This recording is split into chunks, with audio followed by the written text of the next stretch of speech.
Hello, BookTube. Another change of pace today. I thought I would follow up on a mention that I've made, and some of you already know my inordinate love of Penguin Classics. Uh, Not by showing you some of the ones that I get in the mail that are new, but by showing you some of the ones that I've found recently at thrift shops in the Brattle. Because they highlight the wonderful variety of Penguin Classics spanning the whole world of literature. So I just do four of them, and you can count them as recommendations. First one is Laclos, Dangerous Liaisons. Found this, I don't quite remember where. The translation is by P.W.K. Stone. God only knows what those initials stand for. And we're told on the back that Baudelaire said that if this book burns, it burns as only ice can burn.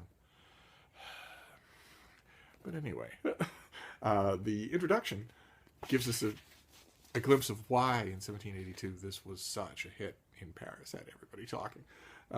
Because we tend to expect of a novel, and the 18th century admitted no exceptions, that it should show us virtue triumphant. In this one, virtue is defeated on every front. I've read this twice before, once in French and once in an English translation so bad that I'm pretty sure the author tacked on a happy ending. So, when I get around to it, it won't be anytime soon, I will reread the P.W.K. Stone translation and see what I think. Next one is the Apology of Socrates. Plato's Apology of the Last Days of Socrates also has the Euthyphro and the Crito and the Phaedo. And the highlight here, of course, is Plato's account of the death of Socrates, in which he takes a cup of hemlock, having been accused of corrupting the youth of Athens. And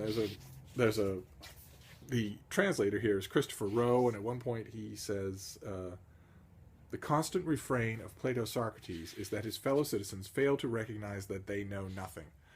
He doesn't know anything himself, he says, but at least he knows that he doesn't. Thus, he is in a position to do something about it and begin living a life that is truly human because it is rational and examined. And if that doesn't give you a hint of why Athens put Socrates to death, nothing will. Sheer annoyance. Not corrupting the youth of Athens. Next one is the York Inga saga, one of the Icelandic sagas. This is from 1200. It's a very rip-snortingly good account of the Viking conquest of the Orkney Islands. And it's full of personality. All the Icelandic sagas are. I can't recommend them high enough. This one, for instance, just a tiny taste of it. One summer, Earl Thorfinn went raiding in the Hebrides and in various parts of Scotland. He himself lay at anchor off Galloway, where Scotland borders on England. But he sent some of his troops south to raid the English coast, as the people had driven all their livestock out of his reach. When the English realized that the Vikings had arrived, they gathered together, made a counterattack, recovered all that had been stolen, and killed every able-bodied man among them, except for a few they sent back to Thorfinn, to tell him that this was how they discouraged Vikings from raiding their stuff. The message was put in distinctly abusive terms.